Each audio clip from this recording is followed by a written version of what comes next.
1968, Apollo 8 went to the moon.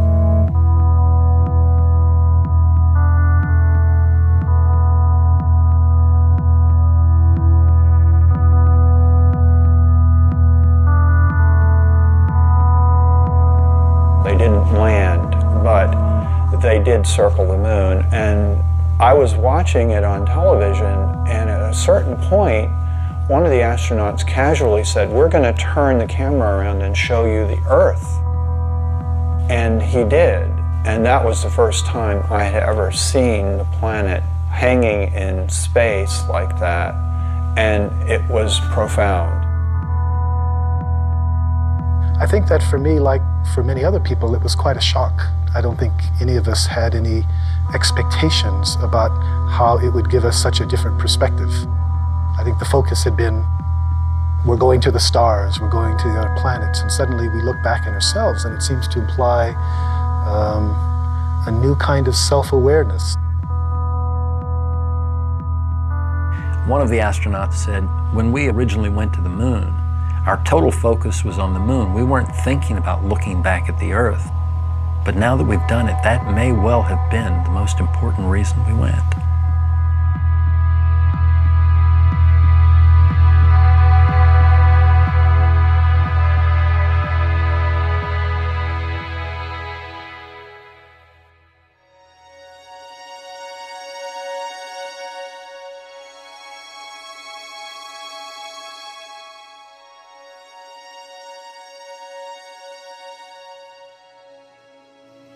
Oh, golly, I remember going through launch, which is an overwhelming experience.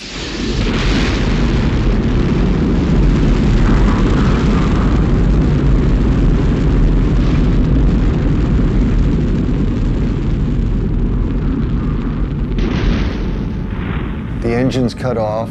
I felt myself floating out of the seat. I floated over to the window, looked out, and we were coming up over the coast of Africa. And that's when it hit me. I'm in space.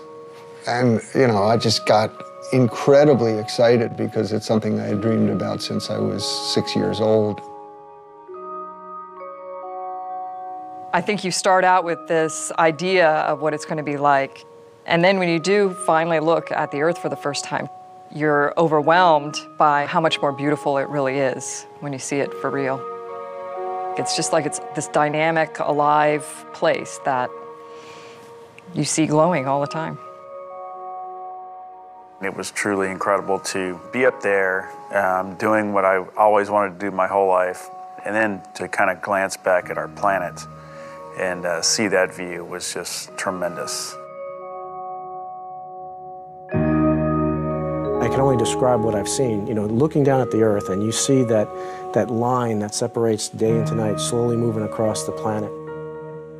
Thunderstorms on the horizon casting these long shadows as the sun sets. And then watching the Earth come alive, and you see the lights from the cities and the towns. The events you see from space, like flying over thunderstorms, looking at them from the top, were spectacular. Like a fireworks show going on, and you're looking at it from the very top. You know, shooting stars going below us, or you know, dancing curtains of auroras. It's just very hard to describe all the, you know, the colors, the beauty, the motion.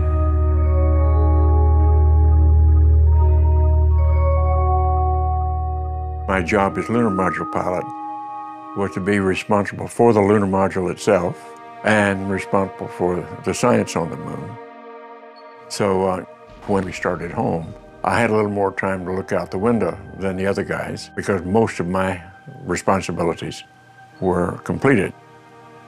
We were in a particular mode called the barbecue mode. So we were flying like this and rotating like that. What that caused to happen was every 2 minutes, a picture of the Earth, the moon, the sun, and a 360-degree panorama of the heavens appeared in the spacecraft window.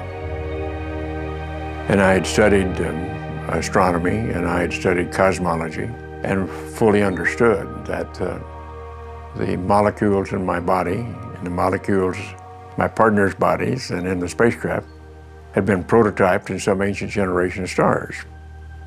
In other words, it was pretty obvious from those descriptions we're stardust. Well, that was pretty awesome and powerful, particularly since I had a little more time at this point to be reflective and to think about it. Awe, I think, is one of those words that you have a better understanding of once you see it, too. I felt like, you know, using the word awesome was totally appropriate when it came to describing what the planet looks like.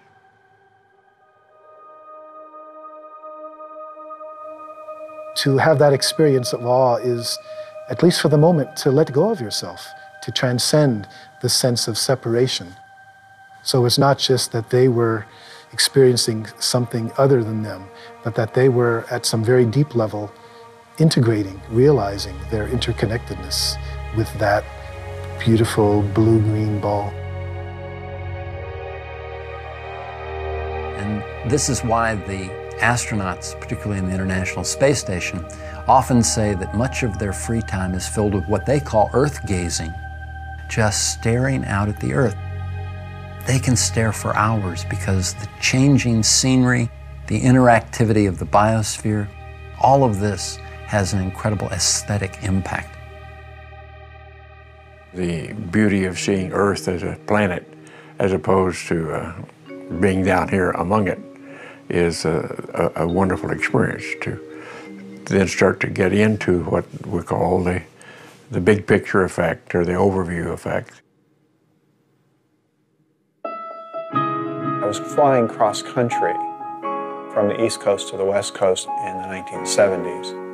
And I was looking out the window, and as I was looking down at the planet, the thought came to me, anyone living in a space settlement or living on the moon would always have an overview. They would see things that we know, but we don't experience, which is that the Earth is one system, we're all part of that system, and that there is a certain unity and a coherence to it all. And I immediately called it the overview effect. You do, from that perspective, see the Earth as a planet. You see the sun as a star. We see the sun in the blue sky, but up there you see the sun in a black sky. So yeah, you are seeing it from a cosmic perspective. We've been evolving from the beginning of civilization to a larger and larger perspective of life on the Earth. But the next natural evolution is understanding the life in space. That is, the fact that the Earth, as Buckminster Fuller used to famously say, is a spaceship, spaceship Earth. We are in space already. It's just that we haven't brought that into our perspective as we live here on Earth. The overview effect is simply the sudden recognition that we live on a planet and all the implications that it brings to life on Earth.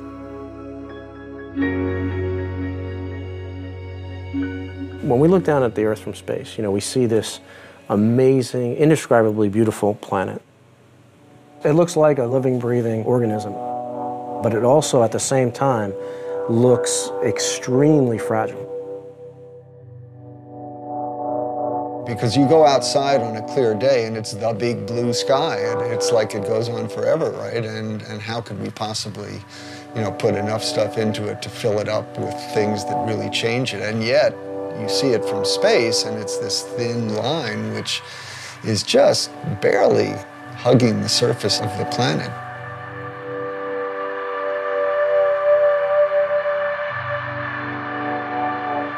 Anybody else who's ever gone to space says the same thing, because it really is striking and it's really sobering to see this paper-thin layer and to realize that that little paper-thin layer is all that protects every living thing on Earth from death, basically, from the harshness of space.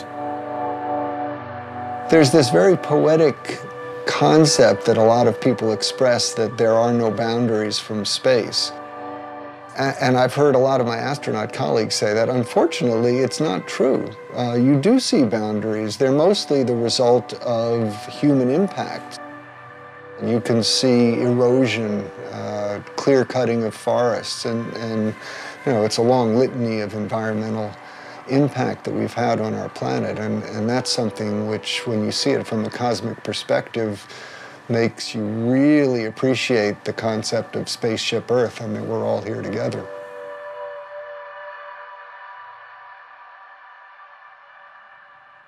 After I came back and tried to understand what this experience was all about, I could find nothing in the science literature about it and nothing in the religious literature that I looked at.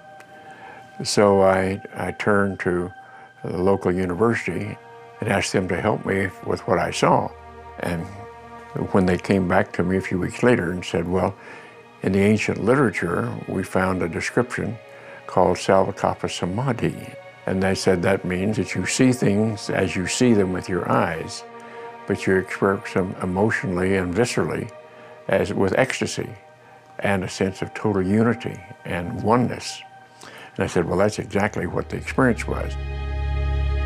And so it's rather clear to me as I study this, it wasn't anything new, but was something that was very important to the way we humans were put together. Many of the great wisdom traditions of the earth have pointed to what we're calling the overview effect.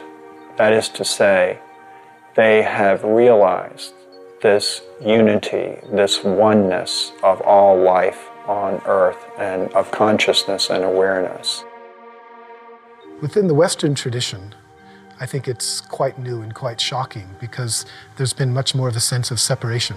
But if you look at other non-Western cultures, especially in Asia, the emphasis on those has always been on realization that the self and the world are not separate from each other, but that they're really interconnected, that the individual self and the species as a whole is a manifestation of the larger whole. As you go into your mind in a contemplative way, the sense of the living reality of the planet becomes obvious. You become more in tune with the natural world. This is very akin to the direct perception that the astronauts have. So it's no wonder that many people have likened the overview effect to a spiritual or meditative experience, although it's not exactly that. It's a cognitive shift that very often can produce a kind of meditative experience.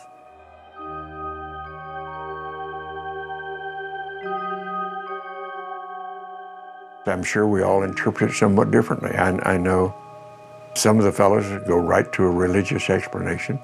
I didn't. I went to more science explanation. And I think all that's wonderful. That's what it takes to build a civilization.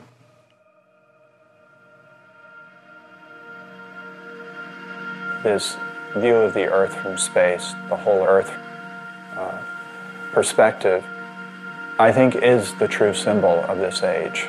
And I believe that what's going to happen is there's going to be a greater and greater interest in communicating this idea, because after all, it's key to our survival. We have to start acting as one species with one destiny. We are not going to survive if we don't do that. We're seeing very clearly that if the Earth becomes sick, then we become sick. If the Earth dies, then we're going to die. People sense that something's wrong, but they're still struggling to go back and find out what the real roots of the problem are. And I think what we need to come to is the realization that it's not just fixing an economic or political system, but it's a basic worldview, a basic understanding of who we are that's at stake. And a part of that is to come up with a new story, a new picture, a new way to approach this and to shift our behaviors in such a way that it leads to a sustainable approach to our civilization as opposed to a destructive approach. It is a fragile planet, and if we don't take care of it and we don't work together, then we are going to have bigger issues than we have now down the road. On a grand scale, that's, we're basically all living in this one ecosystem called Earth, and everything that you do on one side of the ecosystem affects the other side, and that is a new way for living for most of humanity. We humans are responsible for ourselves, and if we are endangering our future, then we've got to learn how to do it differently and to go forward into a sustainable period. And right now, that seems very difficult to see how it's going to be. But we've got to work on it. When I was above the space station, looking down at the space station, and looking down at the, against the Earth, and seeing this, amazing accomplishment, I was thinking, wow, there was 15 nations that worked together to build this amazing orbital complex in space. And if we can, take these 15 nations and do this amazing accomplishment, imagine what we can do by working together, by setting aside our differences for a common goal to overcome some of the challenges facing our planet.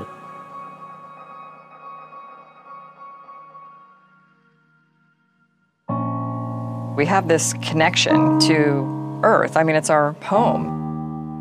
And I don't know how you can come back and not, in some way be changed. It may be subtle.